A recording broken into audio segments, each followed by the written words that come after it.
And you're live, Chairman. Thank you. Thanks, Tara. Good evening, everybody, and welcome to this meeting of the Council on Thursday, the 12th of February 2026. My name is Councillor Kevin Lagan, and I'm the Chairman of the Council. Members and officers, we are streaming this meeting live as well as recording, and by being present in the meeting, you're giving your consent to being recorded. During each item, please put your hand up to indicate if you wish to speak. I'll then invite you at the appropriate time. Could I ask members, as usual, to avoid approaching the top table because it impacts on the live stream. Please note that the YouTube live stream sound recording is dependent on the correct use of microphones. Therefore, can I ask that when invited to speak, you remember to turn on your microphone and turn it off when finished. Please reference a page or a paragraph number when referring to the agenda papers and keep your contributions as clear and concise as possible. We do not have any fire alarm testing scheduled for today, but if you hear a fire alarm, please exit out of one of the two designated fire escape routes. Once outside the building, please proceed to the designated muster point located on the grass verge by the police station entrance. We move on to agenda item 2, which is apologies for absence. Clerk, may I have the apologies, please? Thank you, Chairman. Apologies received from Councillor Brown, Councillor Burwood, Councillor Jennings, Councillor Neal, Councillor White and Councillor Whitton. Thank you, Chairman. Thank you very much indeed, Tara. Move on to agenda item 11, which is the minutes of the 11th of December 2025, and it is recommended that the minutes of this meeting held on the 11th of December 2025, which is found on pages 7 to 18, are approved as a true and accurate record. I so move. Do I have a seconder? Thank you, Councillor Pratt. Members, any comments for accuracy, or can we agree these by assent? Agreed. Thank you very much indeed. Agenda item 4 is declarations of interest. This is to disclose the existence and nature of any disclosable pecuniary interests, other registrable interests and non-registrable interests relating to the items of business on the agenda having regard to paragraph 9 and Appendix B of the Code of Conduct for members. And members are reminded that they also are required to disclose any such interest as soon as they become aware, should the needs arise throughout the meeting. Under the Local Government Finance Act 1992, Section 106, will any members affected by Section 106 please note that any declarations to that effect should be made upon the commencement of the meeting or immediately on arrival if later. Under Section 106, a member who has not paid an amount due in respect of their council tax for at least 2 months after it became payable is precluded from voting on any matters affecting the level of council tax or the arrangements for administering the council tax. The member is, however, entitled to speak. Any members wish to declare? Councillor Barrow-Cook. Thank you, Chair. Thank you. I have agenda 7A. I will leave the chamber at that one because obviously I operate a public house. You do indeed. But I'd also like it noted that there is an error on page 32, if possible, which is the date of the implementation. Yep, that will come through. But also I've got agenda item 11 as well, as I've been working with Winslow on the growth. That's just for noting, yeah. Just for noting. That's for 11. That's lovely. Thank you very much indeed, Councillor Barrow-Cook. We move to public questions, and I can advise that we have not received any questions from members of the public.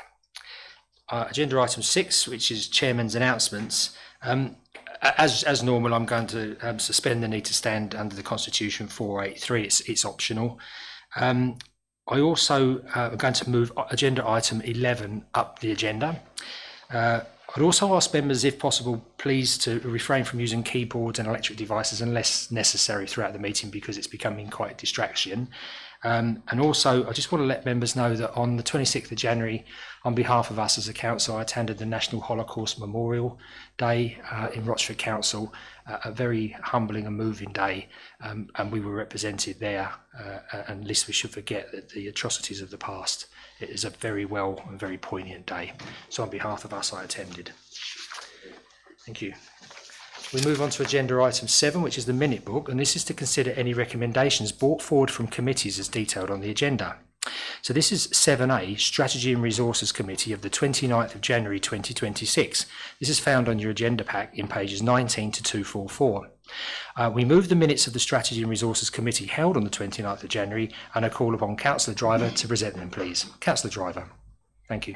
Thank you, Chair. I present the recommendations coming forward from the Strategy and Resources Committee on the 29th of January 2026 for consideration by the Council. Council Tax Support Scheme 2026-27, Please note that the agenda incorrectly refers to 2025-26, and this should be 2026-27. So the recommendations, little 1, that the following changes to the existing scheme are approved. Little a cost of living increase in line with the Department for Work and Pension schemes to be included in the local council tax support scheme for 26-27 for pensioners only. Little b, that any legislative changes being introduced to the housing benefit scheme for 26-27 are mirrored in the council's LCTS to ensure consistency. Little 2, that these decisions have been made following members' careful reading of and regard to the equality impact assessments at Appendix 1. Little 3, that members note the largely unchanged framework for the hardship provision at Appendix 2. And little 4, that the policy document at Appendix 3 be approved. I so move. to have a seconder. Councillor Still second. Thank you. Members, any comments on that? It's been seconded. Do we agree that by assent? Agreed. Anybody not agree? That's unanimous, Tara. Thank you very much indeed.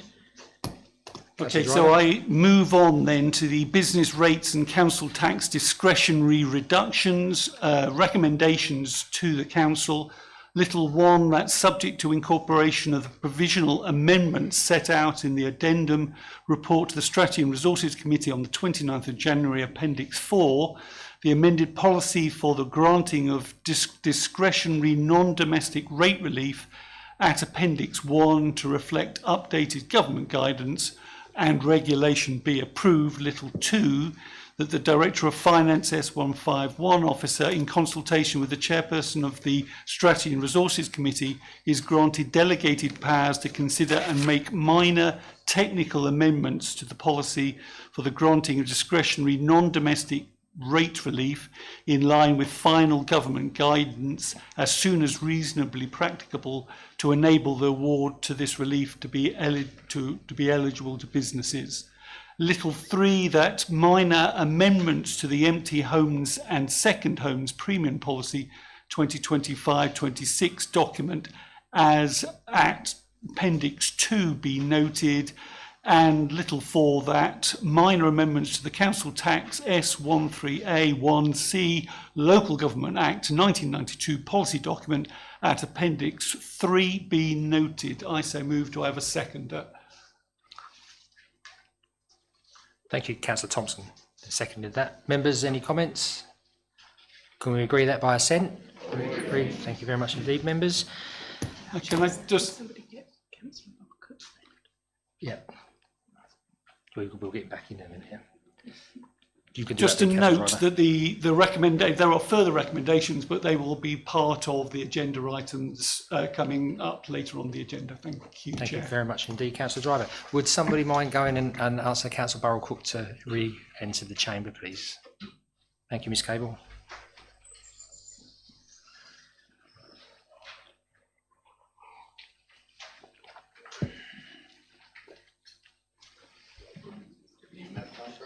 No, he didn't. No, or a half.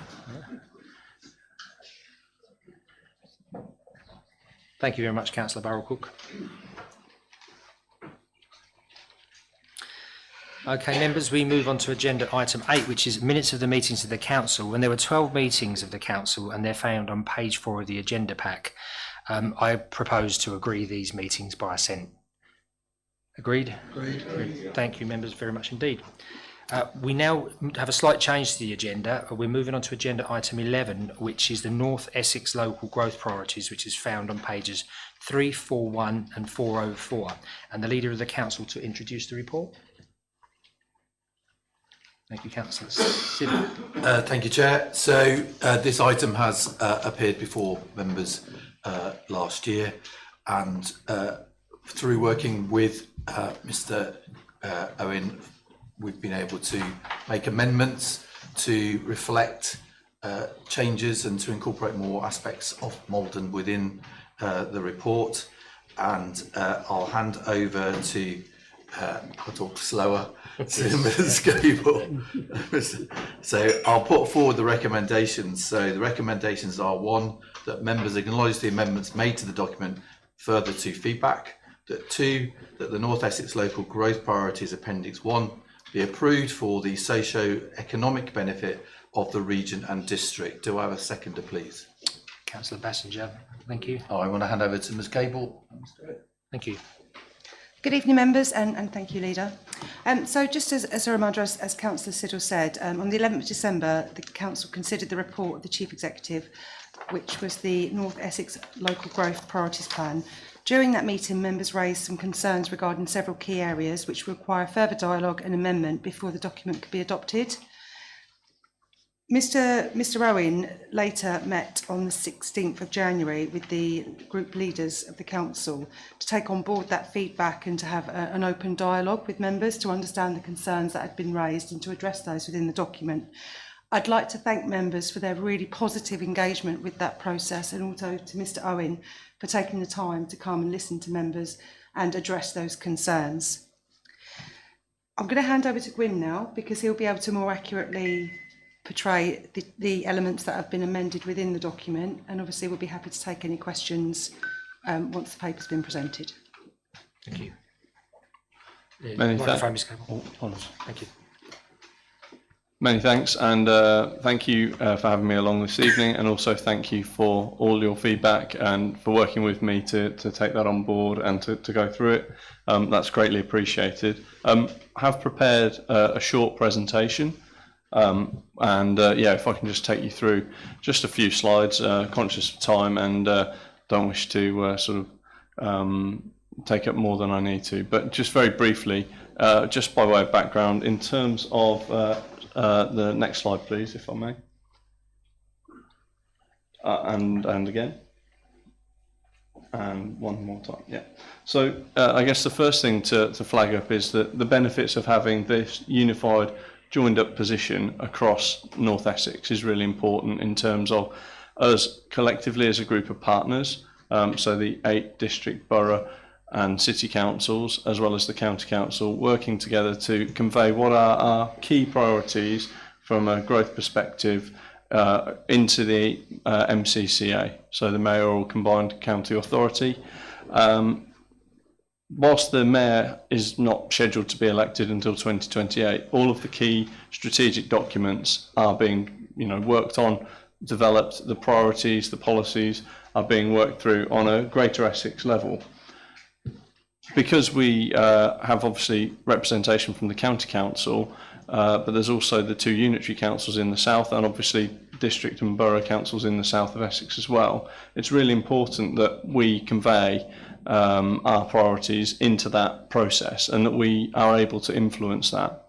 The view of partners across North Essex is if we do this collectively, then we have a much better opportunity to get those, firstly, the key strategic issues across, but then us being able to then back that up and use that as an opportunity to bring through our other more local issues. So this isn't the sum of our ambitions, this is a starter quite literally for 10, and we do want to do all we can to make sure that these absolutely vital priorities, which will affect all parts of North Essex, are reflected in those key strategic documents as they're being drafted up and worked on across partners in Greater Essex. So next slide, please. So So in terms of taking the feedback on board, I'll just turn around so I make sure I take out each one off the list. So there's a number of key points that we want to make sure that we covered. So the first was that we wanted to ensure that access to further and higher education was made abundantly clear within the document that was for people of all ages. So that's been reiterated and restated and made clearer. So thank you for that feedback. And also making absolutely clear that that's also to have equity of access to education. So not just a question of age, but also wherever you live in North Essex, that you're able to access the education that will help people fulfil their potential. The second point is obviously to ensure that we have a case study in terms of how how those growth benefits will benefit sectors. And based on the feedback of this council, we've used tourism as the basis of that case study. So that features prominently at the start of the document before the actual priorities itself. And we've also, because we've used that as a case study, use that as a thing to reference throughout. So where it has a specific benefit to tourism, we've said, you know, if we improve the A12, there are improvements to tourism. If we improve rapid transit, there will be benefits to tourism, because that will open up opportunities for people to come and explore and experience different parts of Essex. So that's how we've approached that. So this was a query about how we measure housing affordability, residence-based earnings and workplace-based earnings. We had a range of views, and hearing your feedback, we've decided to include both. So I think that just shows, I mean, the reality is, either which way you slice it, housing affordability in Maldon is very challenging, but it demonstrates whether you work in or out of the district, or whether you work outside. Affordability is still incredibly challenging in Maldon, and it also shows the impact of that more regionally as well across North Essex. So again, thank you for that feedback. Next slide, please. So we've also amended it to reference flooding risks within Maldon, particularly in reference to coastal flooding, and to be open and transparent on that, we've also included Colchester, because obviously large parts of Colchester suffer a similar set of circumstances, so we've included that.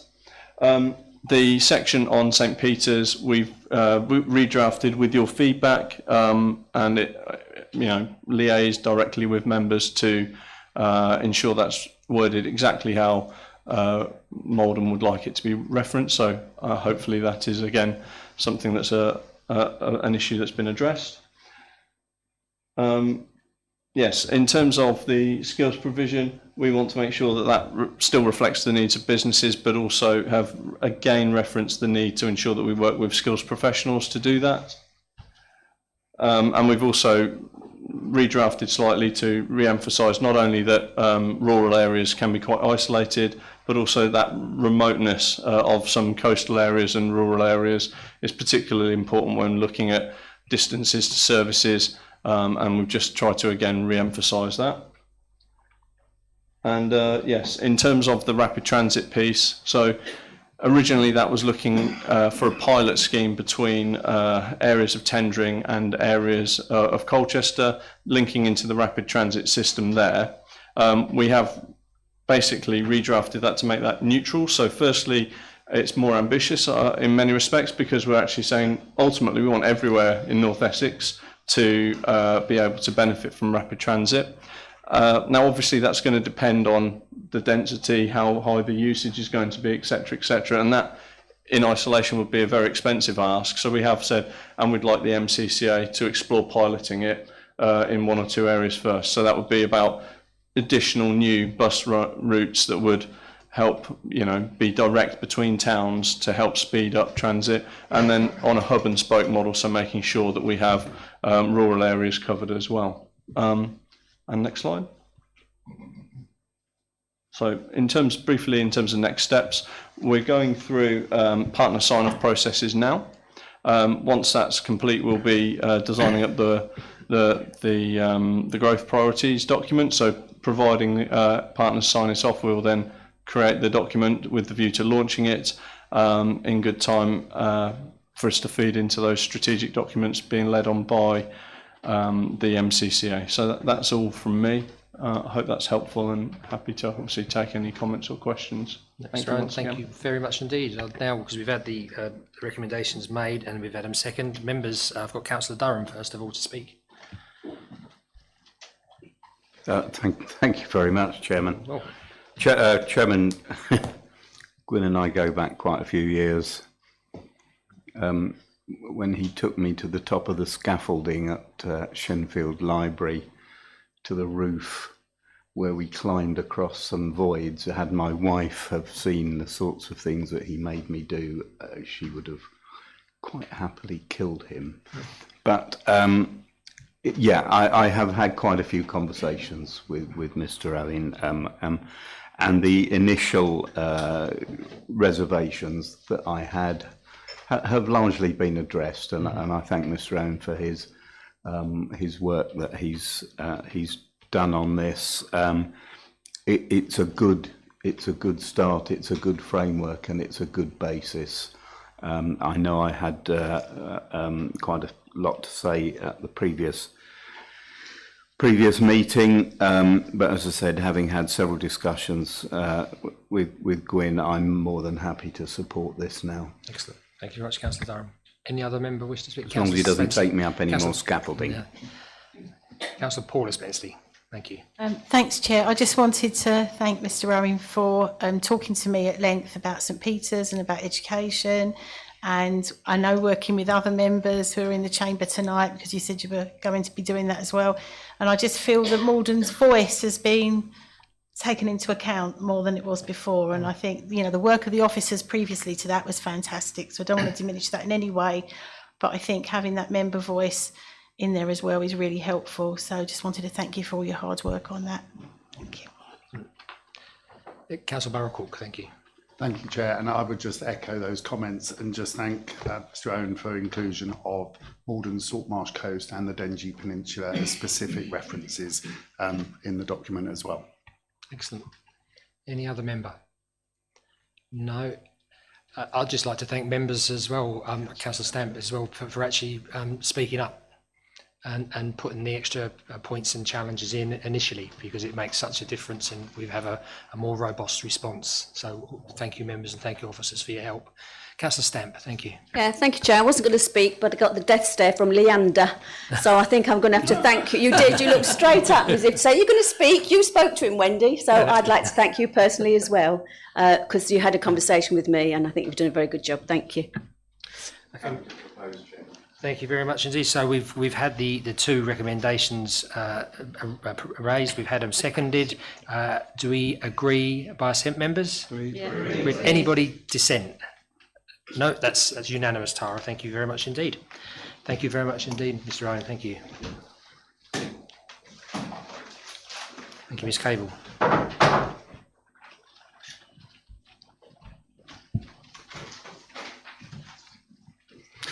Members, we move to agenda item 9, which is the budget and mid-term financial strategy. This is found on pages 245 to 340. And members' attention is drawn to Procedure Rule 13.5 that sets out the requirement for any vote to be taken at a budget decision meeting as defined by the Local Government Finance Act 1992 to be recorded in the minutes. This applies to items 9B and 9D. And members' attention is also drawn to Procedure Rule 113A, which sets out the time limits in relation to the budget speech, and Rule 113B, detailing the requirements for making alternative proposals or amendments as part of the budget and council tax setting. So to start off with, Leader, could you please make your budget statement? Thank you, Chair. Thank you. Good evening, members, officers and residents. It's my privilege again once to present the budget for the financial year 26-27. The annual budget and MTFS are the results of months of collaborative work between officers and members. This budget builds on the strong foundations we have laid over the past few years and marks our ambition for investment, financial sustainability and excellent service provision for our district. Reflecting on last year, we set ourselves a challenge of delivering a fully balanced budget without substantial use of our reserves. I'm pleased to confirm that through the dedication of officers and members and the constructive collaboration across all political groups and the non-aligned, we exceeded the objective and are making a contribution to our reserves at the end of the year. Together, we've developed a financial strategy that supports the Council's priorities, invests and maintains our assets, and provides opportunities to create new assets for the future. At a time of change in local government, we are assuring that we provide a long-term legacy for the district. We need to ensure that we leave Maldon District in a good place. Our financial progress is rooted in teamwork. I wish to recognise the commitment from our officers, led by Director of Finance, Mr. J, and the finance team, whose expertise and diligence have ensured clarity and strength in our financial planning. I would also like to express my sincere thanks to all those who contributed to this achievement. Our Finance Working Group for their diligent scrutiny and creative thinking, and the constructive contributions of elected members from all political groups and the non-aligned, who fostered a spirit of shared purpose and constructive challenge. In response to the recommendations from the financial peer review, our budget and financial strategy are now closely aligned with our corporate plan, ensuring we deliver on our commitments to residents, businesses and visitors. Service plans are now directly linked to the budget, enabling us to focus on what matters to the Maldon district. We continue to invest in improving for all the districts. Working together, we have continued to deliver for our residents.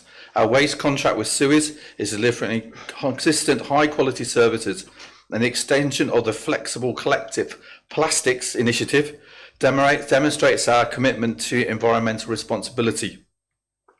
We can be proud to be the best recycling council in Essex. Last year, we reintroduced green food waste bags to provide a better service to our residents.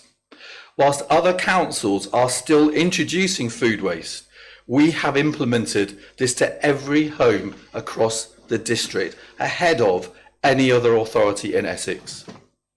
The new contract with Places Leisure has enabled us exciting new facilities, such as the new gym, adventure climb facility, with more developed this year. This budget includes £5.1 million of new investments for 26-27, on top of the existing £13.5 million base budget and £17.9 million capital programme. This means there is £26 million planned for local services and amenities to support residents and visitors. We have a further £2.3 million investment in parks and open spaces, including £1.3 million to the Promenade Park, as well as the Dungy 100, where there's a further £100,000 investment imposed, in addition to existing £435,000, as well as a further £220,000 proposed to improve the roadways at Riverside Park. Beyond Maldon and Burnham, we also propose a £1.4 million for play sites and £200,000 for public conveniences.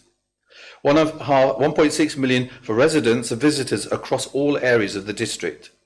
These investments will ensure these valued amenities will be enjoyed by many people long after the reorganisation in Essex.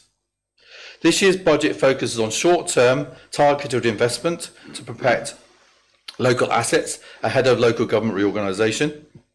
The government is expected to clarify its plans for reorganisation before the new financial year. The 27-28 budget will be the year of a shadow council and will largely be about preparing for LGR, limiting the ability to start new capital projects or contracts. Decisions will increasingly be made jointly with the emerging shadow authority. We recognise, however, that we cannot achieve everything alone. Our health and community partnerships have been fruitful. Through the collaboration, we've allocated £60,000 to support organisations across the district. We have supported 4 community-based projects to enhance delivery and further support residents in areas of mental health. Our Youth Festival continues to go from strength to strength, and last year was the best one that we'd ever held. Our council offices have become a vibrant hub for partnership activity, with the police service, Citizens Advice Bureau, Maldon and District CVS, and our housing partners in the building. I'm also delighted to announce, as you've probably seen leaked in the press, that a new banking hub will be open in our offices until a permanent base is ready. We've maintained our commitment to supporting those in need, meeting our refugee emergency plan, creating stronger relationships with the NHS. This includes continuing the work to maintain St Peter's and working with the NHS to deliver the long-term future of health services within the district. Our UK Shared Prosperity Fund continues to support growth. We created the Community Grant Scheme last year, aimed at delivering 4 outward-facing corporate plan priorities, and have allocated over £300,000 from this fund from our reserves. This recognises the Council's commitment to ensuring the district is a place where quality of life matters. Tourism continues to flourish, and the Saltmarsh Car Festival was even more successful last year. Members, tonight you will also be asked to agree annual scheduled fees and charges. Thanks to our financial prudence, I'm pleased to propose that our car parking fees and charges will remain the same for the following year. This is good news for our high street businesses.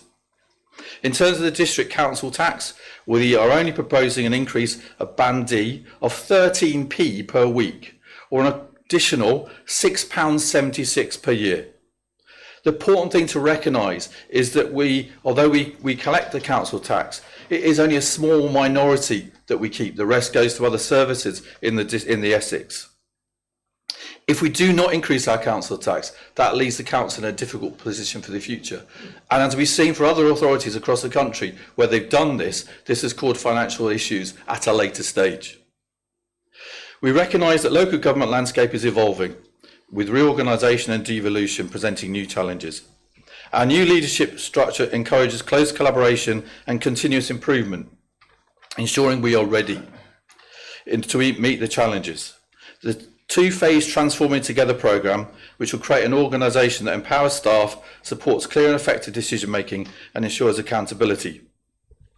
Phase 1 has already been implemented. We are currently in Phase 2.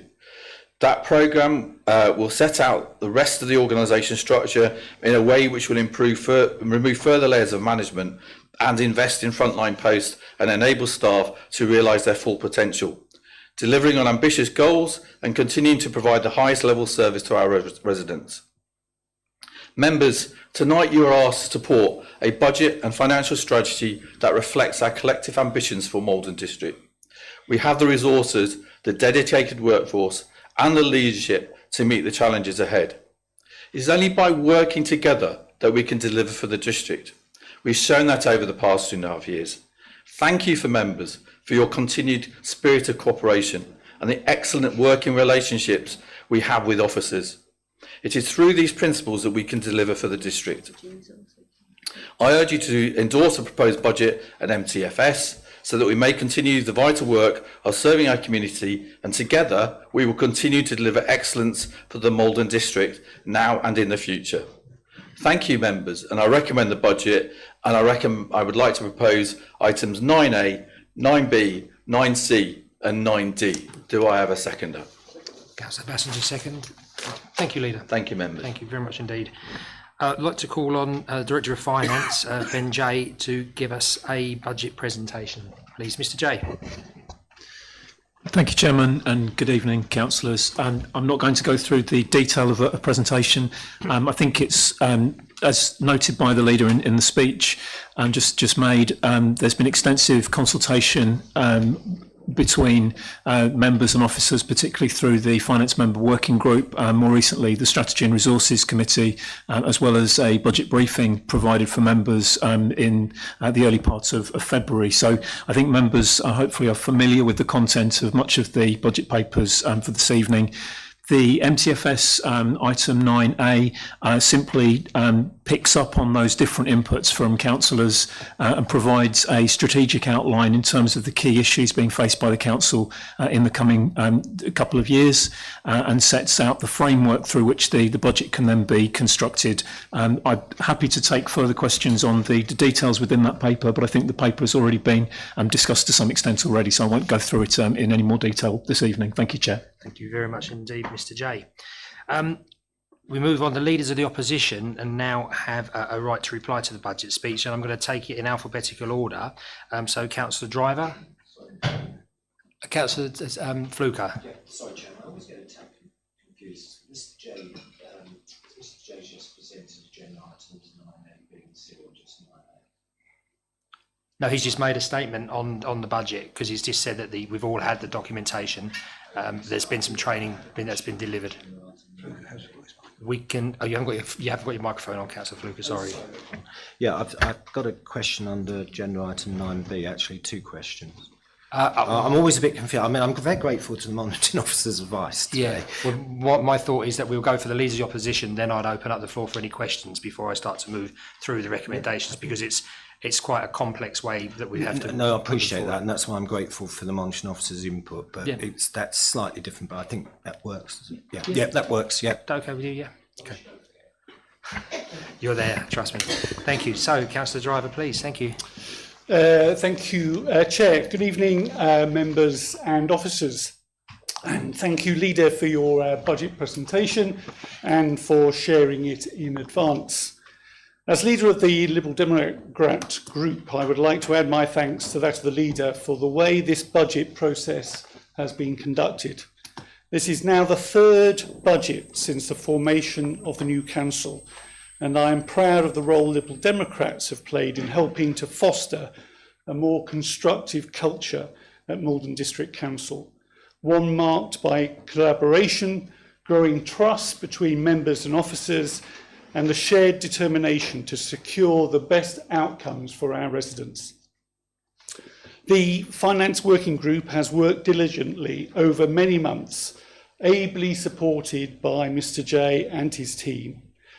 Detailed scrutiny by the Finance Working Group and the Strategy and Resources Committee, alongside opportunities for all councillors to engage with the Section 151 officer, has ensured this budget is robust and transparent. There has, of course, been points of disagreement, as is healthy in a democracy, but we have, I believe, arrived at a budget position that strengthens Maldon District Council as we approach local government reorganisation. For the first time in some years, the emphasis has not simply been on delivering a technically balanced budget, but a responsible one. A budget that provides value for money for residents, protection of essential services, and targeted investment for the future. And we have sought to further increase investment and a better deal for residents through responsible and prudent borrowing. This will allow the council to support a range of projects across Maldon District for the benefit of residents. Liberal Democrats have always believed that local councils provide the glue that hold communities together. Discretionary services, often the first to be cut, are vital to preventing more costly social challenges down the line. Across the country, councils of all political colours are calling for fairer, longer-term funding settlements. And in this process, it will be vital to ensure the voice of Maldon District Council is heard. Partnership working is essential as we move towards a new unitary structure. The voice of Maldon District Council is vitally important in this process, and we must ensure it is a strong one. For too long, Maldon District has fallen behind other areas in Essex and beyond in provision of vital infrastructure like health, education and transport. We have seen some progress, for instance with St Peter's Hospital, but as a council we must maintain the political pressure. We need to engage with the NHS to find a sustainable business model to secure and enhance this provision long into the future. Liberal Democrats were elected on a promise of positive, constructive change.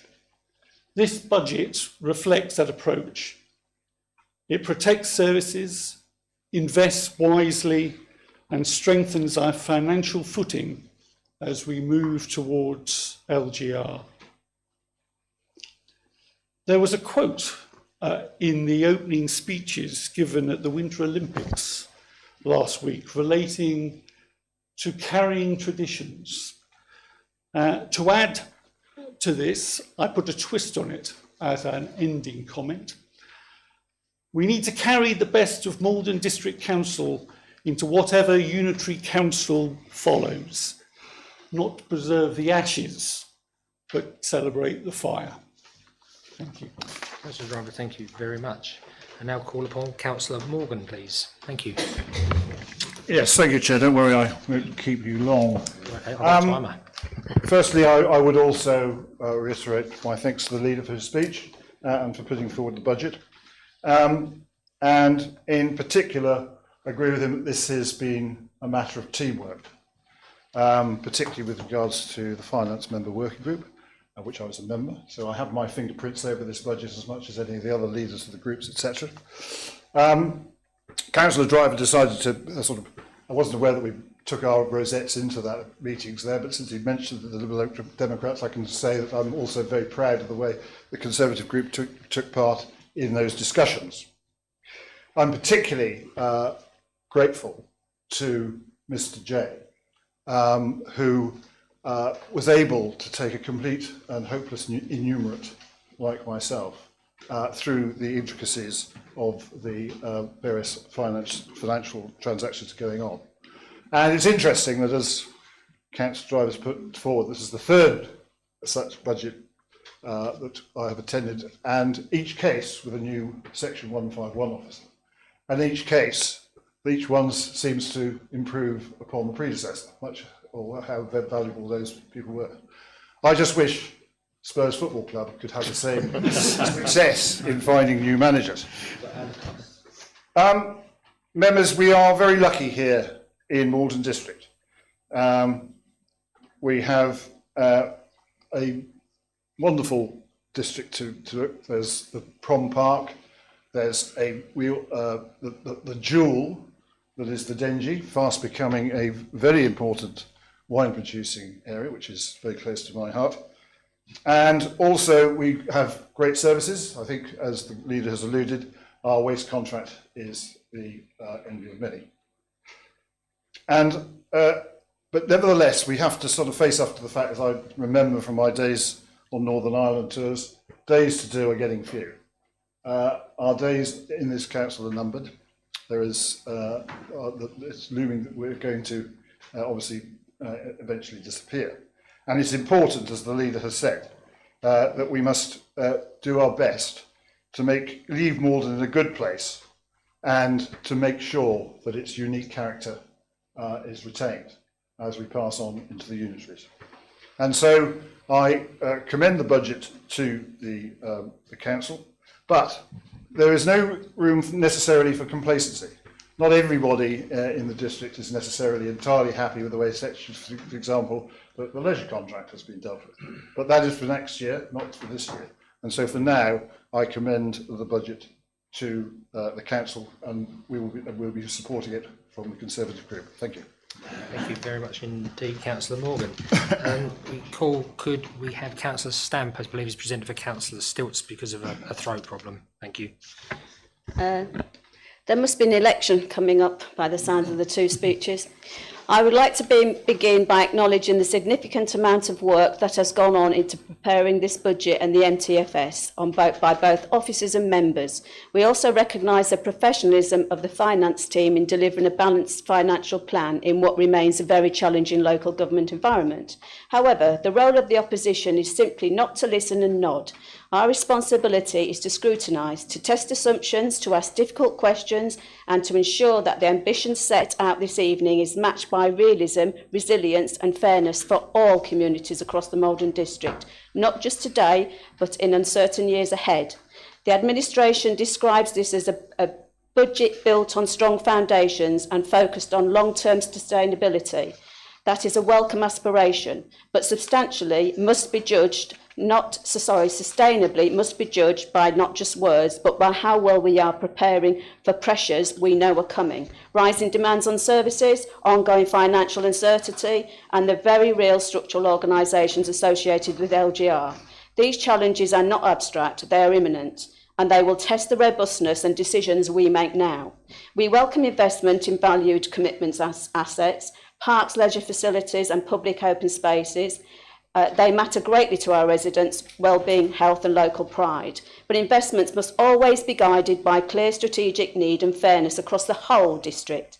Residents in every town and village will want reassurance that decisions are being made transparently and that the benefits of investments are shared equitably, not concentrated in only a few locations. Fairness must be visible as well as claimed. We also note the emphasis on organisational transformation, streamlining leadership structures and investing in frontline services is, in principle, a positive ambition. But members must be confident that these changes will genuinely improve service delivery rather than simply shift pressures elsewhere within the organisation. Transformation programmes carry risks as well as opportunities, and strong member oversight will be essential to ensure that promised efficiencies are delivered, not just assumed. The administration have highlighted a number of successes, particularly in waste services, partnership working and community initiatives, and we progress. And where progress has been made, we recognise it. But we must also look beyond internal performance measures to the lived experience of our residents. Many continue to face cost of living pressures, concerns about access to services, challenges around affordable housing, and questions about importance delivering long-term local infrastructure. A truly sustainable budget must do more than maintain existing services. It must actively prepare our communities for the pressures that lie ahead. For example, investment in St Peter's Hospital, which serves all our residents. On council tax, while the proposed increase may appear modest when viewed in isolation, we should not underestimate the cumulative impact on households who are already struggling. Every additional cost is felt. Is it therefore essential that the council continues to demonstrate efficiency, value for money, and clear justification of every spending decision we take on behalf of residents? Taking that into consideration, and the reserves that we've got on the planned legacy projects, does the council feel a 2.9% increase on council tax is justified? Looking ahead to local government reorganisation, we agree that change is coming and that preparation is necessary, but uncertainty should encourage caution as well as ambition. Significant financial commitments made now must justifiably not only for today's residents but also for the future authority that will inherit these decisions. We are particularly concerned about the shift towards borrowing, especially after many years in which we were advised that it was unnecessary due to healthy reserves. Borrowing must never be treated as an easy solution to funding gaps or ambitious spending plans. It must be supported by detailed, transparent and independently scrutinised business cases.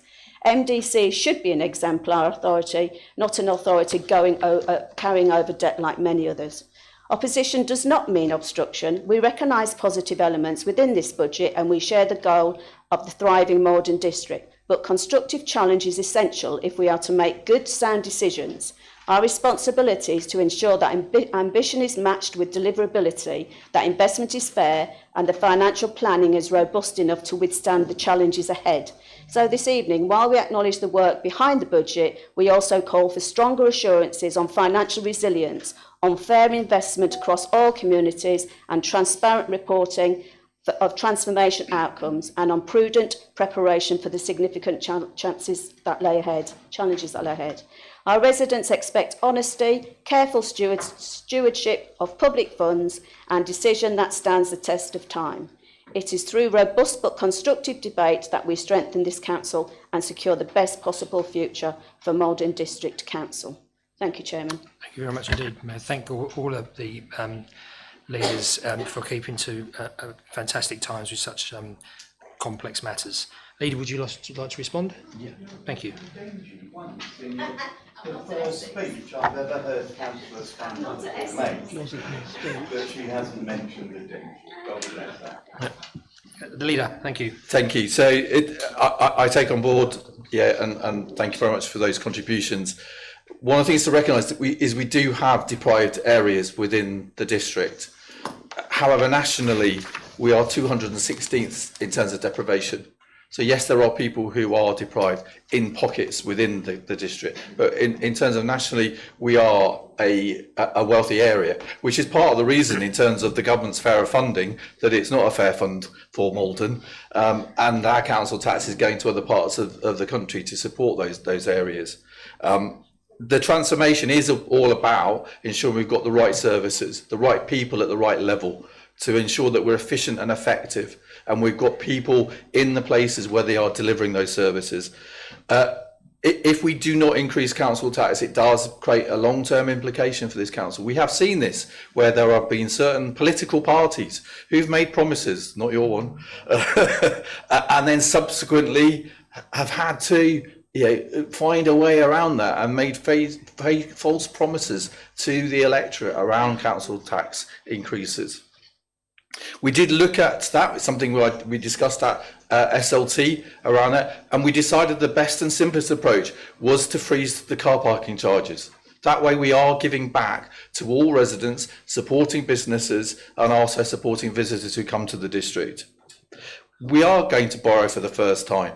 However, how much that borrowing is, it's not defined yet. Because what we need to work out is how much are we going to borrow and how much of our reserves we might use in terms of funding those particular things.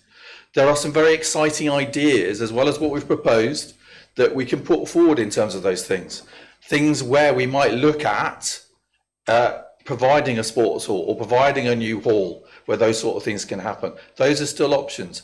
And one of the things I would say, and it's one of the questions I asked officers recently at the strategic working group, was, is there anything else that you have identified that we're not funding? And they said no. So members, if there is something in your ward that you feel is a Maldon district asset and it needs funding and it needs support, now is the time to tell us, because this is the time we can actually do something about it. So if you don't say something, there's nothing we can do. So thank you for your support in terms of it has been a fantastic opportunity working together to produce a budget that I see creates a legacy for the Maldon district after we've gone. Thank you, Leader. Councillor Fluker, I haven't forgotten. Thank you, Chairman. I've got a couple of questions first. Under agenda item 9B, page 268, paragraph 4.7.3. Chairman, for clarity, can the 151 officer confirm the earmarked use of reserves for place planning and growth, £386,000 on top of an already existing large budget, what that's for? Mr. J, thank you. Thank you, Chairman. Thank you, Councillor Fluker. The answer to your question is set out further on in the report. If I can refer you to Appendix 2, bear with me one moment, I'll give you the page reference. The page reference is page 281, and you can see there a more detailed analysis of the proposals brought forward relating to the revenue investment around place planning and growth, the specific areas that are being included there, and where there is already some elements of the existing earmarked reserves which are proposed to be used, if agreed, to be funding those investment areas. So I hope that goes some way to answering your question, Councillor Fluker. Thank you, Chair. Yeah, thank you. I'm grateful for the clarity. I had read it, and I'm glad that you brought that to attention. I think the assumption is that you support the earmarked reserves being used. Chairman, I'd like to, through you, Chairman, I'd like to put a question to the Director of Place Planning and Growth regarding expenditure.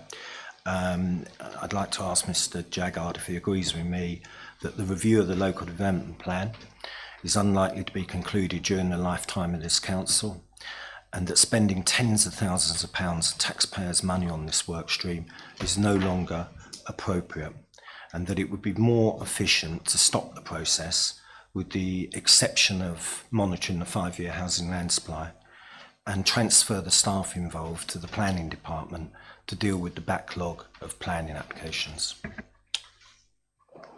Mr. Jaggard, thank you. Thank you, Chairman, and thank you for the question.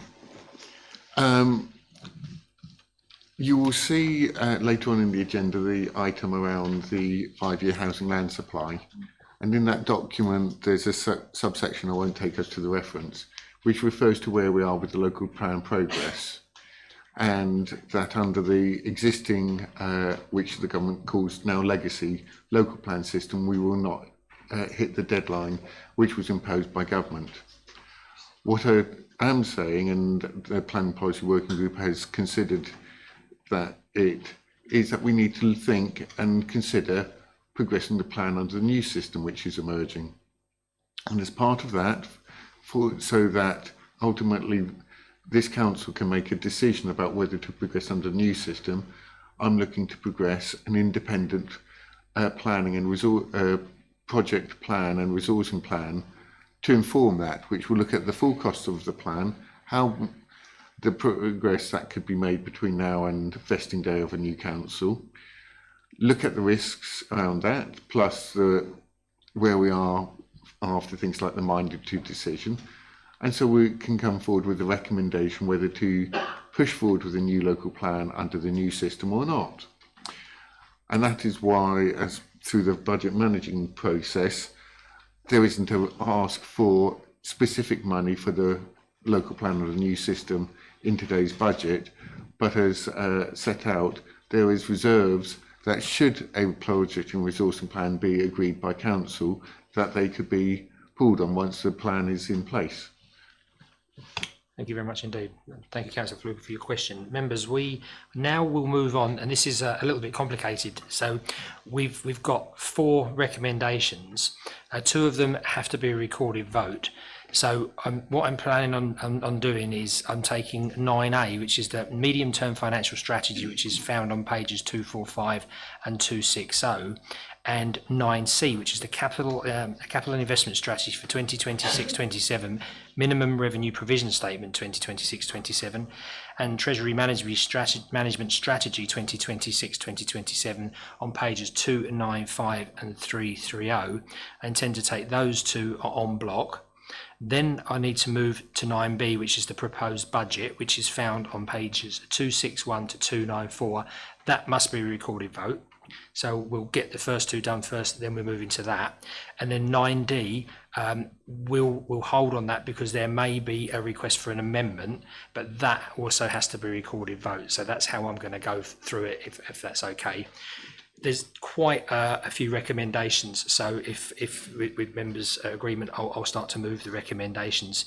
So this is under 9A. This is the medium-term financial strategy 2025-2026, 2027-2028, and this is little 1 that the council considers the principles of the MTFS set out in the report as recommended by the Strategy and Resources Committee, agrees any changes and makes recommendations as appropriate to the council. And little 2, that the council recognises that the MTFS has been developed through ongoing consultation with the Finance Working Group in its meetings from June 2025. And 9C, which is the capital investment strategy for 2026-2027. This is the minimum revenue provision statement 2026-2027 and treasury management strategy 2026-2027. The following be approved. This is little 1, that the capital investment strategy 2026 under appendix 1, which includes the capital programme for 2026-2027 to 2029 to 2030, and new capital project bids appendix 2. Little 2, that the minimum revenue provision statement 2026-2027 appendix 3. Little 3, that the treasury and management strategy 2026-2027 appendix 4 with the treasury management practices. So I move those recommendations en bloc. Do I have a seconder? Councillor Pratt. Members, any points, any comments? Councillor Stamp. Would you mind if I just ask Mr. Joe a question, Not at all. please? 9C. Do all the planned expenditure, large expenditure, are we at the stage where you've done comprehensive business cases, or were you just sort of saying we think we're going to spend 5 million on this, 2 million on that?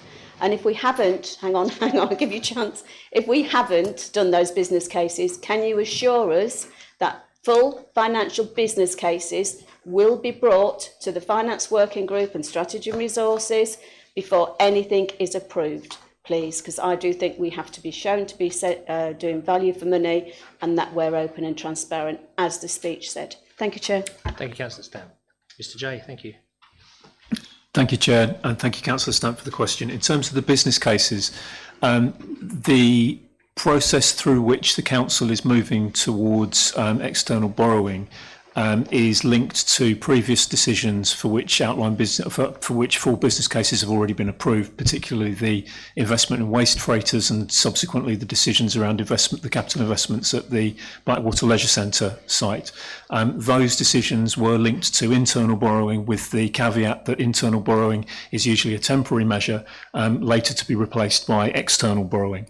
Any further investments above and beyond, particularly those which have already gone through, those, yes, will of course need to come forward for full business case approval in the normal way. I wouldn't expect anything different. So yes, I'm happy to confirm that anything new coming forward will absolutely follow that process. What I would add to that is 2 points. It is worth noting in terms of transparency and governance issues more generally.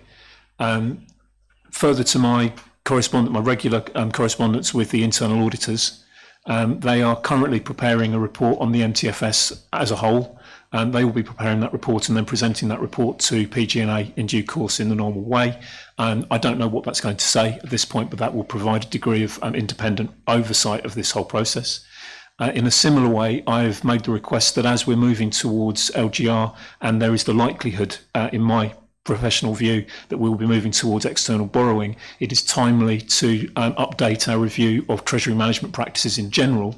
That is going to be considered by BDO as part of their internal audit work plan for the coming year. I know, Councillor Stamp, you're familiar with the way that I can't direct that, but I can request that certain things are considered for inclusion. So I've requested that. So hopefully that will meet the bill in terms of being able to demonstrate both independent oversight and good governance on those important questions.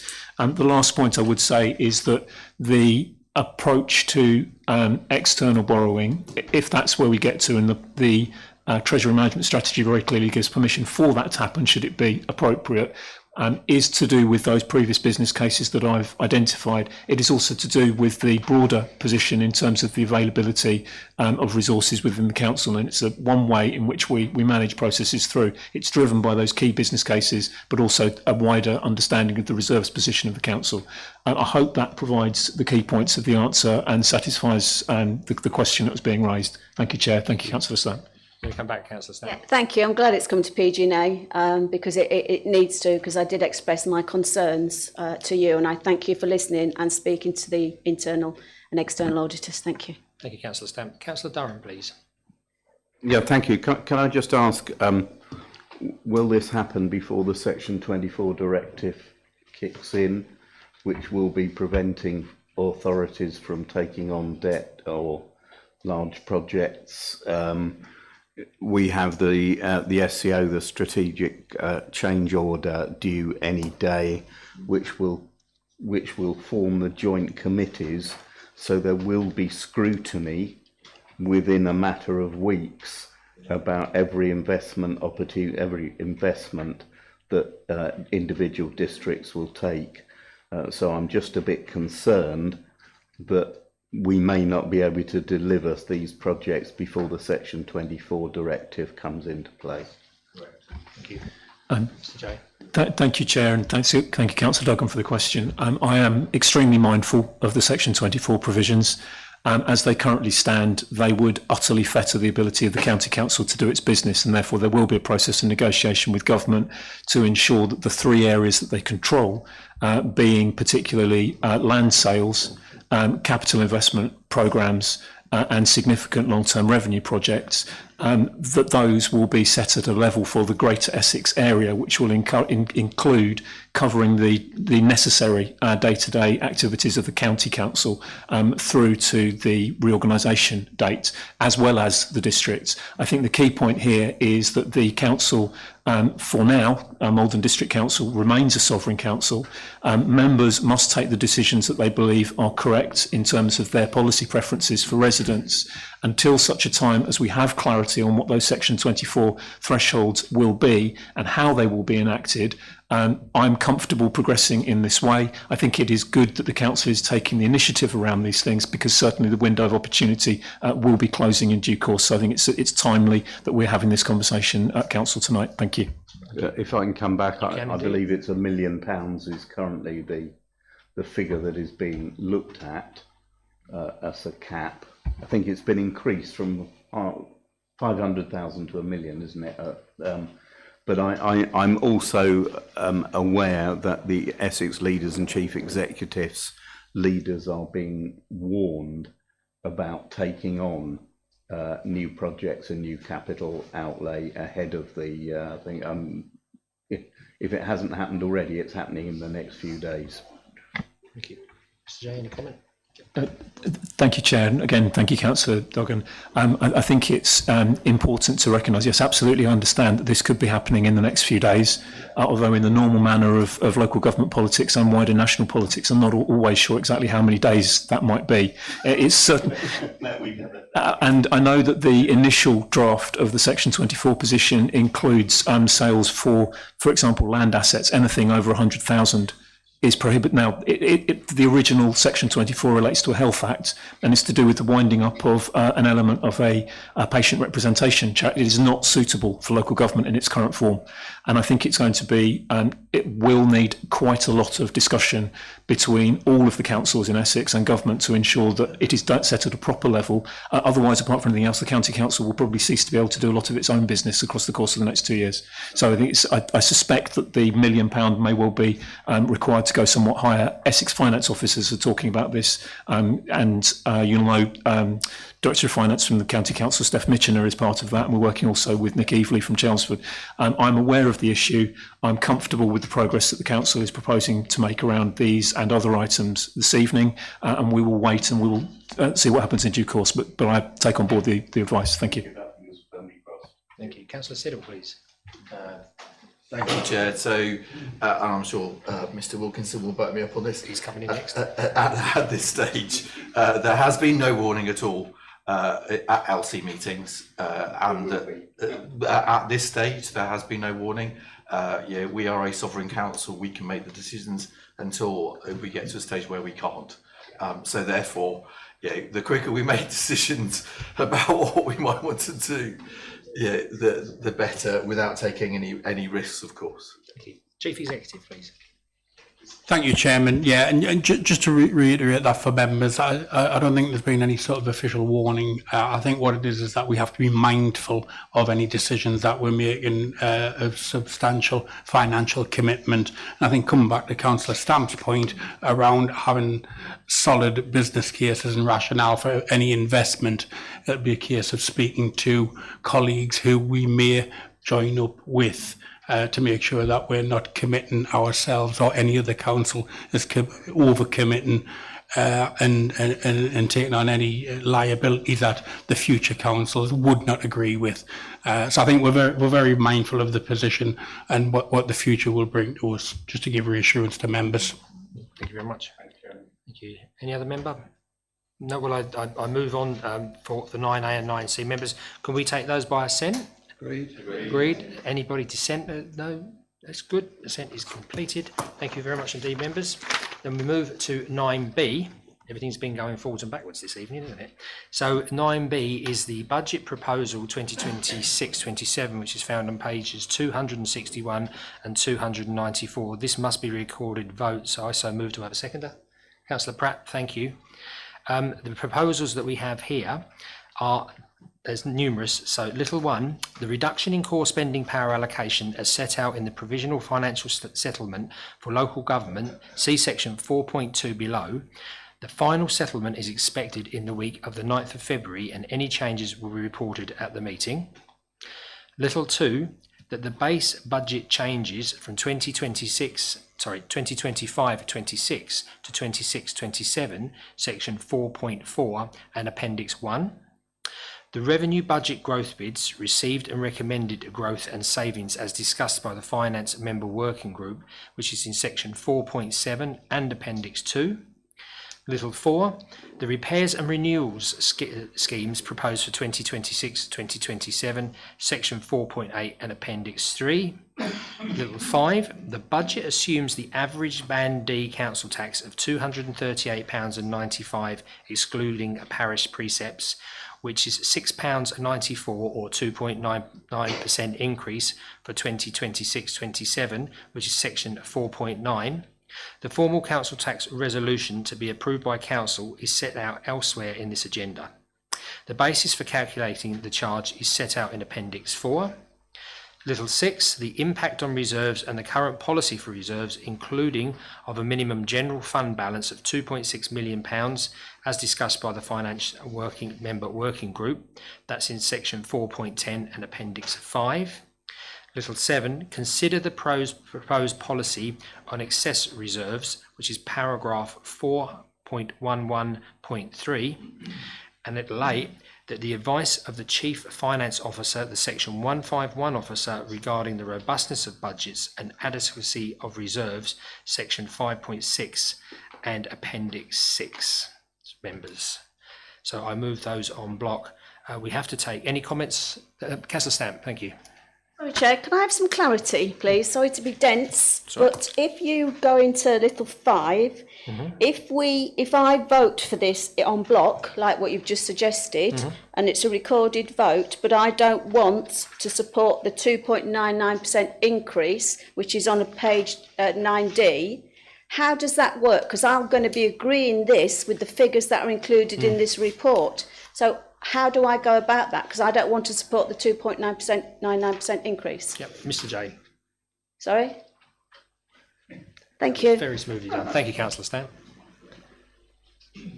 The recommendation set out at little 5 is the assumption for the budget. The council tax resolution itself, as you correctly point out, is 9D. If there is a change agreed by members which is other than 2.99 as part of the decision on item 9D, then my suggestion would be that in the first instance, the pressure arising in the budget as a result is dealt with initially through reserves in order to be able to conduct the business of the council this evening. But the 19th of March Strategy and Resources Committee takes a recommendation to be received on how that will be more appropriately met. The reason for not suggesting that a decision is taken this evening, I refer to the comments already made in the Chamber about the close joint working between the different political groups and members and officers throughout the budget process. It would seem a little bit against that to take a sudden decision this evening. To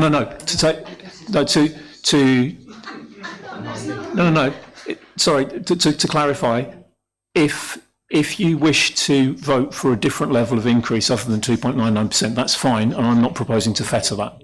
That's entirely political decision, that's fine. To make the decision as to how the budget can then be balanced as a result, in the first instance, it's perfectly possible to do that.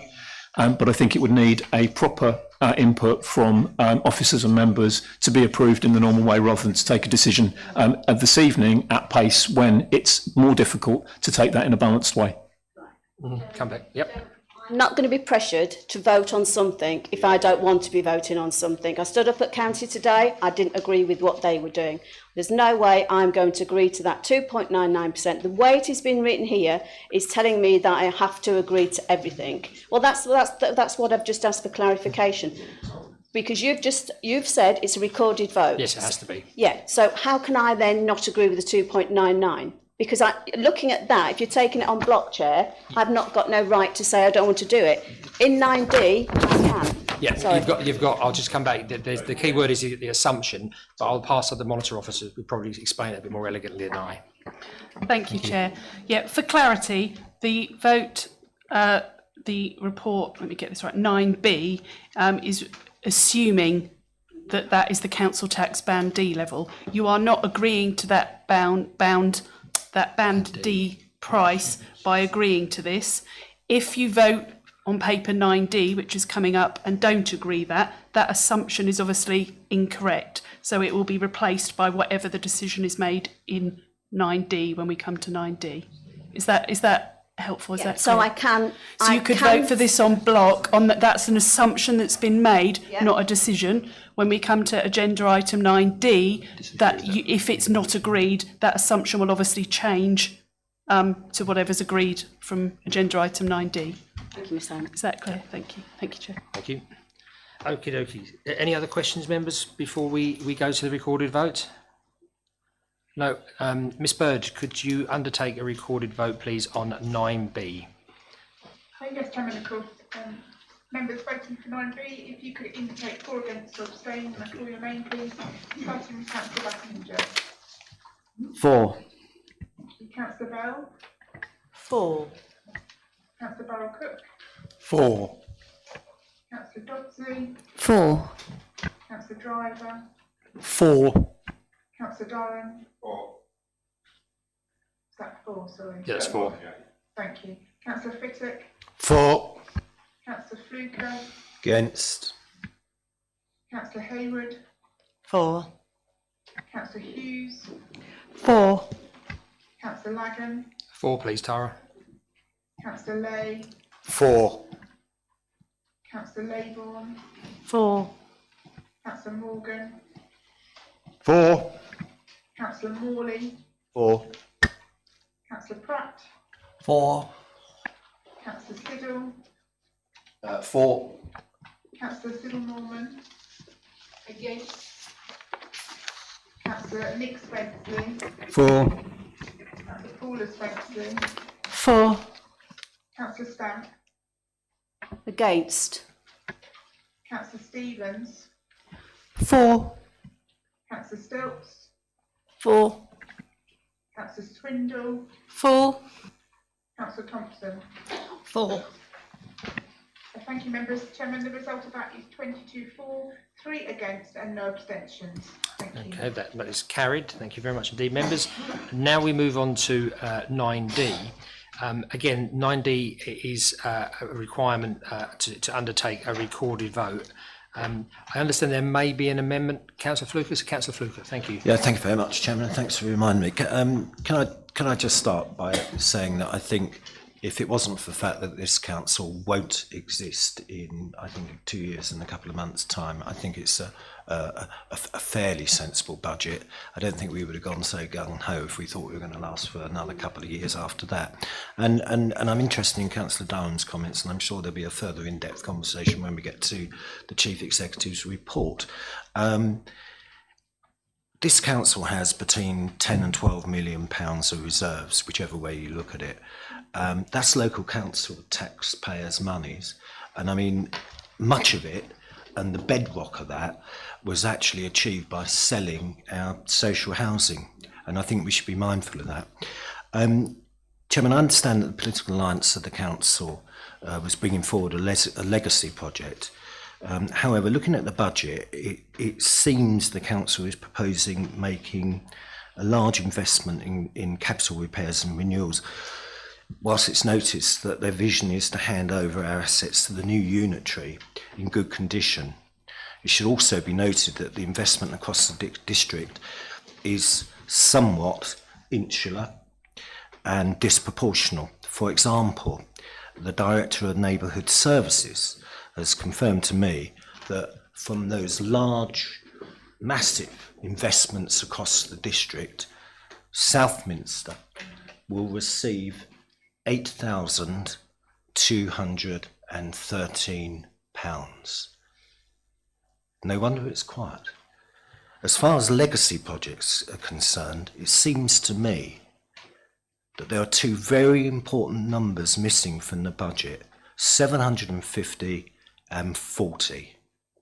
These represent the 750 single couples and families on the housing waiting list and the 40 households that are in emergency accommodation tonight. 16 of those are in accommodation outside of the district as far away as Peterborough. It's shameful that with £10 million in reserves, we aren't doing even more to support these people. The council tax increase proposed by the political alliance equals £189,000. I accept that per household, that's not a significant amount, but over 2 years, it would equate to 400,000. And if council tax was frozen for 27-28, it would mean, before the end of the council's life, a total of £600,000 would have been returned indirectly to local taxpayers. So that basically means from those reserves we'll be giving a part of our reserves back, because otherwise it just gets passed over to this new authority. So doing so, based on the budget you've got before you, bearing in mind that the reserves haven't been allocated to anything, although we hear that some may be used rather than borrowing money, it doesn't impact on the delivery of service. And I was at a member budget briefing where I commended Mr. Jay on the way he writes his budgets, and I stand by that this evening. I mean, I don't think in all the time being on the council I've seen a budget presented so clearly. So well done to him.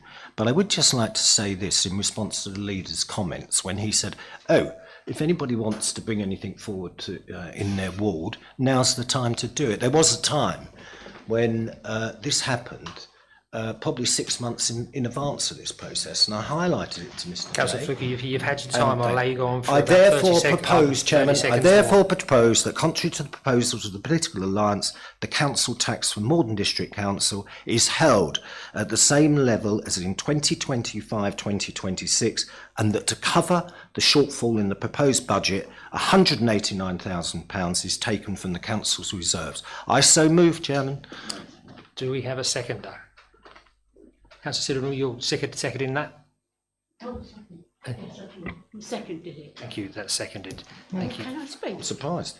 Am I allowed to speak? Yes, Right. yes. I have to disagree with the leader. He said this is the first time that we've borrowed money. We borrowed money in this district back in 1989 to build a leisure service complex and a swimming pool. Now the thing is this, at the same just afterwards, and I have to say that I take full responsibility. When the Labour government got in 1997, they said that any council that had debts, that had reserves, must pay them up, which Maldon had to do. They had to pay back the loan that they'd taken out for the leisure. And do you know what they paid it back for? And you all know, and I've said it before, they paid it back with the 2 offshore accounts that we had from selling our council houses. So it went. We had to pay it back. Now, you could blame the Labour government, but however, I know different. Now, the thing is this. If you have money in the bank, as a person, do you borrow money? No. Not if you're in my position, when money is very, very important that we've got enough. I totally agree with Councillor Fluker. We do not need to borrow money, and it's a very, I would say, foolish thing to do. Thank you very much. Thank you very much indeed, Councillor Siddle Norman. Members, we've had a proposal. Tara, did you catch Councillor Fluker's proposal for an amendment? Chairman, Councillor Fluker was proposing that the council tax be held at the same level as 25-26, and that the shortfall of 189,000 is taken from council reserves. Obviously, if that's agreed, that will amend all the recommendations in relation to 9D. Yep, thank you, Tara. Absolutely amazing work as always. I'm always in awe. Members, well, we have to take this first as an amendment. So those in favour of Councillor Fluker's proposal? Chairman, can I propose that we have a vote, a recorded vote? And I think we have to do one anyway. Is that seconded? Yeah. Councillor Stamper seconded it, so it makes my life easier. Thank you. Tara, thank you very much. Thanks, Chairman. This is just for the amendment. Just for the amendment, yeah. Members, if you could just indicate for or against when I call your name. Starting with Councillor Bassington, please. Against. Thank you. Councillor Bell. Against. Councillor Burrell-Cook. Against. Councillor Dodsley. Against. Councillor Driver. Against. Councillor Durham. For. Sorry, Chairman, I didn't get that. Was that against? It was 4. Oh, sorry, I couldn't hear, sorry. Councillor Fittock, Against. Councillor Fluker, For. Councillor Hayward, For. Councillor Hughes, Against. Councillor Lagan, Against, please, Tara.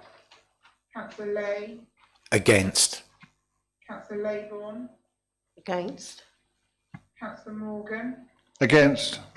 Councillor Morley, Against. Councillor Pratt, Against. Councillor Siddle, Against. Councillor Siddle Norman. For, Tara. 4, Chairman. That's 4. 4? Yep. Thank you. Councillor Nick Spenceley, Against. Councillor Paula Spenceley, Against. Councillor Stamp, For. Councillor Stevens, Against. Councillor Stilts, For. Councillor Swindle, Against. Councillor Thompson. Against. Thank you, members. Chairman, the results of that were 6 in 4, 19 against and no abstentions. Thank you, Tara. So that amendment Chairman. fails. So we move on to the original recommendations, which there are 4. So I'll take them individually again. And again, this has to be recorded vote. Little 1, that the Maldon District Council's council tax requirement for 2026-27 is set at £6,521,662. Little 2, that the Maldon District Council's Band D council tax, excluding parish precepts, is set at £238.95, reflecting an increase of £6.94, 2.99%. All other banding being determined in accordance with the relevant sections of the Local Government Finance Act 1992 as amended. Little 3, that the precept demands and level of Band D council tax of the Essex County Council, the EPFCCFRA, for both police and fire, and the various parish councils within the district be determined as set out in the report, all other bands being determined in accordance with the relevant sections of the Local Government Finance Act 1992 as amended. And little 4, that the council agrees the formal resolution as set out in Appendix A. Thank you, Tara. Thank you, Chairman. Are we taking those on block, Chairman? We'll take them on block, yeah. Okay. Members, if you could indicate for, against or abstain when I call your name, please, starting with Councillor Bassinger. For. Thank you. Councillor Bell. For. Councillor Barrow-Cook. For. Councillor Dodsley. For. Councillor Driver. For. Councillor Doran. For, Thank you. Councillor Fittock. For. Councillor Fluker. Against. Councillor Hayward. Against. Councillor Hughes. For. Councillor Lagan. 4, please, Tara. Thank you. Councillor Lay. For. Councillor Laybourne. For. Councillor Morgan. For. Councillor Morgan. For. Sorry. 2 4s, yeah, that's an 8.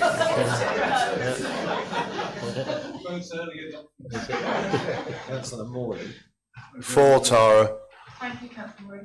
Councillor Pratt. For. Councillor Siddle. For. Councillor Siddle Norman. Again. Thank you. Councillor Nick Spenceley. For. Councillor Paula Spenceley. For. Councillor Stamp. Against. Councillor Stevens. For. Councillor Stilts. Against. Councillor Swindle. For. Councillor Thompson. For. Chairman, the results of that were 24, 5 against and no abstentions. Thank you very much indeed, Tara. So those recommendations are approved. We move on to agenda item 10, which is questions in accordance with Procedure Rule 6.3, of which notice has been given. I can confirm that we have none. We jump to agenda item 12, which is the Maldon 5-year housing land supply 2025 calculation. This is found in your packs on pages 405 to 432. And I call upon Councillor Fittock, the chairperson of the Planning Policy Working Group, to please present the report. Councillor Fittock. Okay, thank you, Chair. We have 3 recommendations. Little 1, that the Maldon 5-year housing land supply 2025 calculation position at 1st of April 2025 in Appendix A is approved and publish on the council's website. We have little 2, that the authority is delegated to the Director of Place, Planning and Growth to make minor amendments and corrections if required to the Maldon 5-year housing land supply 2025 documents in Appendix A prior to publication.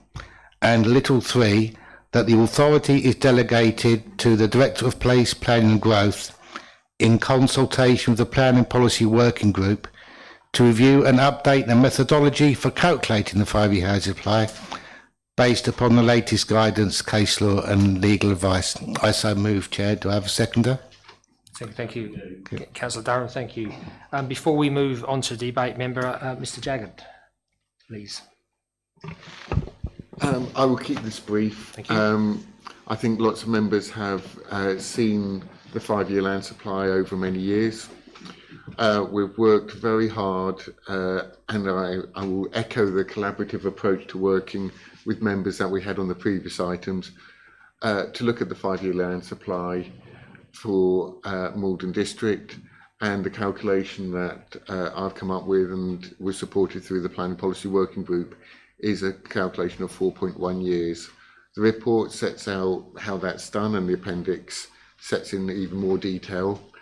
It is less than 5 years. I've set out in the report the implications of that, but also how looking at other matters taking place, such as local government review, such as the government's proposed initiatives to get the development industry building more quickly, may help to have changed things in the future.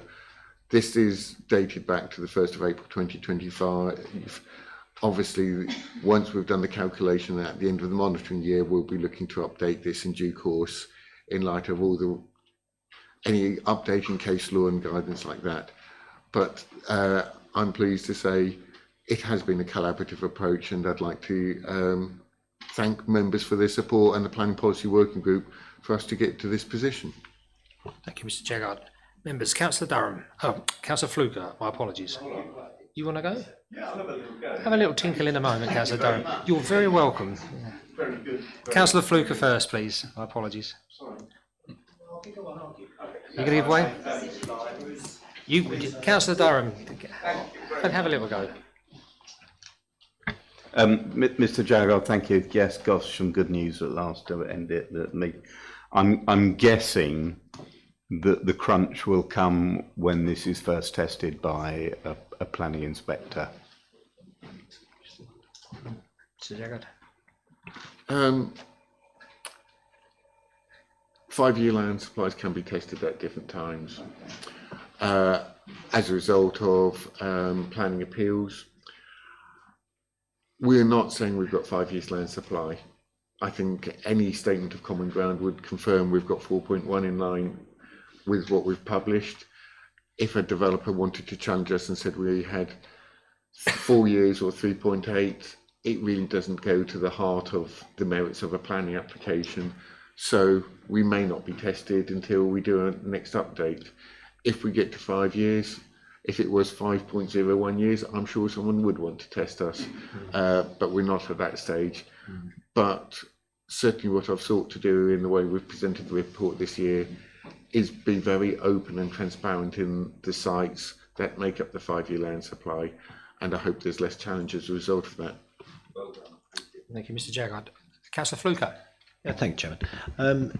I mean, I just want to start by thanking Councillor Fitter, because he really did drive this, and I think that anybody that's been on Peel or South East Area Planning Committee will be absolutely astounded at his knowledge on this subject, and I'm pleased really that Mr. Jaggard's taken all of that up since he's arrived, and we've got to this 4.1 years. Of course, it is disappointing. It's not 5, and it's not going to be 5 during the life of this council.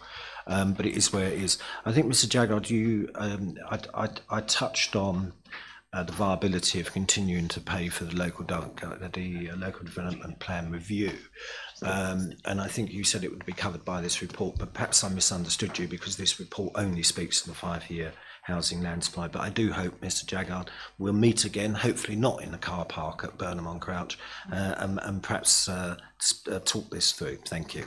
Thank you very much indeed. Councillor Fittick.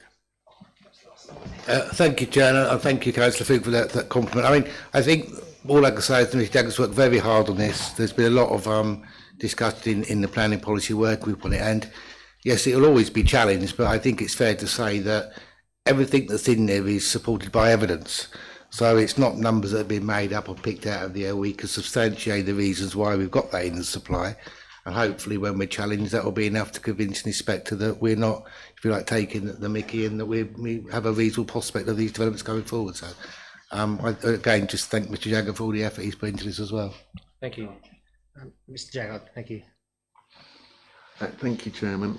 I just wanted to clarify the point Councillor Brooker raised about whether it was or isn't. The paragraphs I was referring to in my earlier question was under section 3.5 of the report, and in particular paragraph 3.5.6, which said when the work is completed it would be reported to the Planning Policy Working Group and then on to full council. Just trying to, I know there's a lot of paperwork here today, so I was just trying to be helpful for you, for the councillor and all councillors where I was referring to earlier. Thank you, members. We've had the recommendations tabled and we've had them seconded. Can we take those by assent, members? Agreed. Agreed. Thank you. And I'd like to also echo the work that Councillor Fittock has put in over many years to help us non-technical, non-housing people to understand the importance of looking at the data and getting the analysis correct. So thank you, Councillor Fittock. From everybody in the chamber and everybody in the district. So thank you. Oh, just one moment. We'll move to agenda item 13, which is the extension of South Essex Parking Partnership joint committee arrangements. This is found on pages 433 to 436. Mrs Green, our Director of Neighbourhood Services and Communities, is going to present the report. Ms Green, thank you. Thank you, members. I won't go into any great detail. This is just to extend our existing arrangement with the South Essex Parking Partnership through to the 31st of March 28 to align with the local government reform timetable. Thank you, members. Thank you. Hold on, I haven't even put it forward yet. But more calories off. Councillor Morgan, thank you. Yeah, thank you, Mr Chair. Well, obviously, just this is our subscription to the SEP Club. Now, some people may not necessarily feel they want to be in that, but I would say that it has been very helpful to the district, and in particular, recently we have been able to make changes to the provision of the use of parking space or residence parking spaces by blue badge holders, which I think will be of significant benefit to Maldon residents. So I commend this to the council. Thank you. Thank you, Councillor Morgan. So we have one recommendation, and that is that the council agrees the extension of the existing South Essex Parking Partnership joint committee arrangement until the 31st of March 2028. I so move. To have a seconder? Councillor Burrell-Cook. Thank you. Members by assent? Agreed. I was reading the chamber well then. We move to item number 14, which is devolution and local government reorganisation, which is found on pages 337 to 440. And I'll call on Councillor Stamp to present the report, please. Thank you. Chairman, can I just say the person who wrote my introduction is a lovely lady sitting behind me called Georgina Button. Now, Georgina Button, sadly, is leaving very shortly, and I think we should, as a group of members, thank her for all the hard work she's done. She's certainly been a stalwart and supported me a lot for many, many years since I've been around. And I would ask members to actually, if we're allowed to, before I do my presentation bit, just to give, are we allowed to give a little round of applause? Absolutely.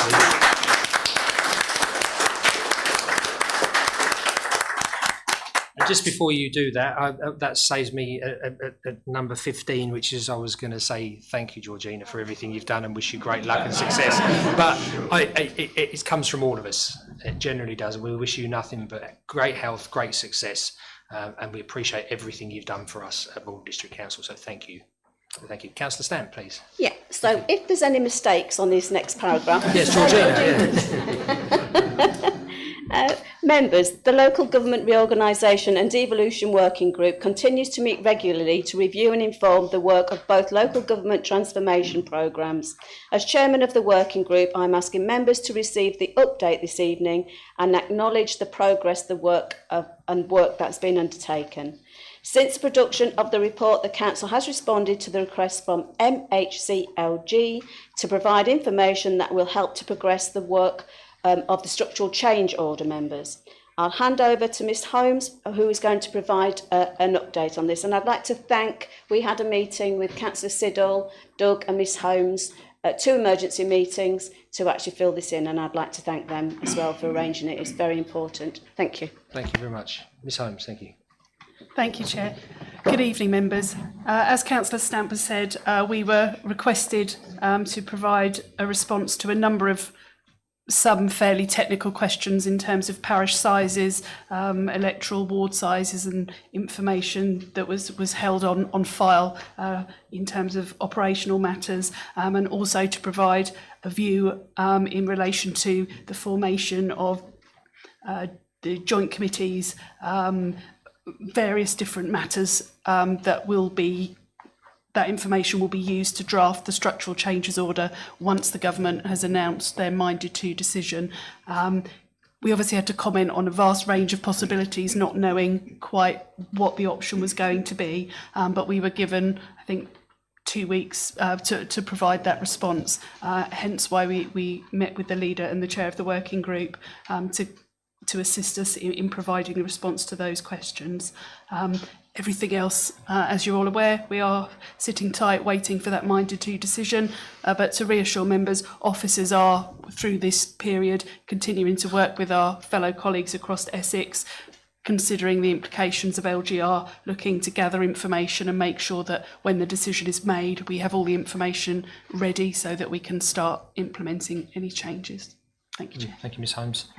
Members, we have the one recommendation. It's simply that the Council notes the current update on devolution and LGR and any resource implications as the activity to progress LGR now develops. I so move. Do I have a seconder?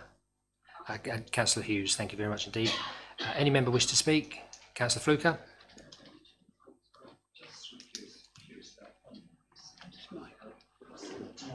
Your mic, Agent, thank you. Thank you. Yeah, I'm just talking about funding a bit, funding around this, because I don't think that it says there's no financial resources, but I was quite interested to know who is paying for, who's paying Tom Walker's salary, whether that's coming out of Essex or it's coming from somewhere else. And I sort of, what Councillor Darwin says is absolutely right, and I was in a meeting the other day where a lot more than that was said, and I'm sort of concerned whether or not we're getting the feedback that we should get at this council about what's going on. I understand, Chairman, that I think Hampshire have delayed, and we're not even at the stage yet where it's 2 years and 2 months before we get to a new unitaries, yet they have delayed. I mean, this Essex County Council things, on one side you can look at it as a political decision by the government, on the other side of it you can think, well, is it going to take longer than 2 years to put this together? So my question is, Chairman, through you to the Chief Executive, is there anything to suggest at the moment that this won't happen in 2028? And also with reference to a comment that you made earlier about who we may join up with, whether or not you've got any indications as to who we may join up with, because the information I have is that we are going to have 3 unitaries. Chief Executive, thank you. Thank you very much, Chairman. Thank you, Councillor Farouk, for the questions. The one, actually, I probably can't answer many of these questions. Certainly don't know who's paying the salary of Tom Walker. I think that's, yeah. I think it'll be through the devolution funding arrangements is the most likely route. With regards to is this likely to happen? There's no indication coming out of government that this is not likely to happen. it appears that they are driving forward with local government reorganisation. So I haven't heard none of the chief execs across Essex or the MHCLG meetings that we log into are giving any indication. If anything, they reaffirm the dates that they have previously stated as usually their standard line. And with regards to the possible authorities that we are going to join up with, you may have heard that it's going to be a 3 unitary model. I haven't heard anything. I think it's still rumour and gossip and speculation. I think it'll continue to be that until government give the formal minded to, unless other members have any inside knowledge. But nothing official has come out to chief execs. Thank you, Chair. Thank you very much. If I just come back very briefly, have you got any idea, Chief Executive, whether or not the government are going to stand fast in making a decision when they originally said, or is that going to be put back? Thank you, Councillor Fluke. Again, there's no indication that there's any delays or any changes in their direction of travel with local government reorganisation. Thank you. Councillor Stamp.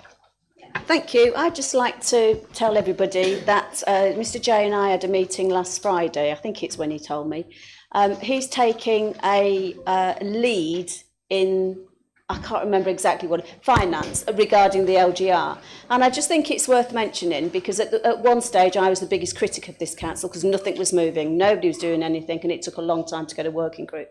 But what I would actually like to say now is that Miss Holmes has taken on extra responsibility, Mr. Jay's taken extra responsibility and actually making more of a case that I feel for the 5 that was voted through here, whether you agree with 5, 4 or 3 is irrelevant, but this council did agree for the 5. And I just think we need to recognise that, yeah, me and him have a love-hate relationship. We always go and question each other and scrutinise each other. But I would just like to say thank you for stepping up. And I've got every trust in you that you can put our case forward going for the 5 unitaries. So I'd just like to thank him for that. Thank you. Councillor Siddle. Thank you, Chair. Yeah, so as well as last word. as well as the response from council, there has been a joint response from the councils involved in the 5 unitary model as well to the questionnaire. I attended a webinar, it was only 15 minutes on Tuesday with MHLCG, and they reiterated that the times table has not changed. Thank you very much indeed. So members, we've had the recommendation tabled. Do we agree that by assent? Agree. Fantastic. Any other items of business that I decide are urgent, apart from wishing Miss Button all the best? There are none. Therefore, members, thanks for your contribution. I close this meeting at 21:17. Travel safely on your way home. Thank you.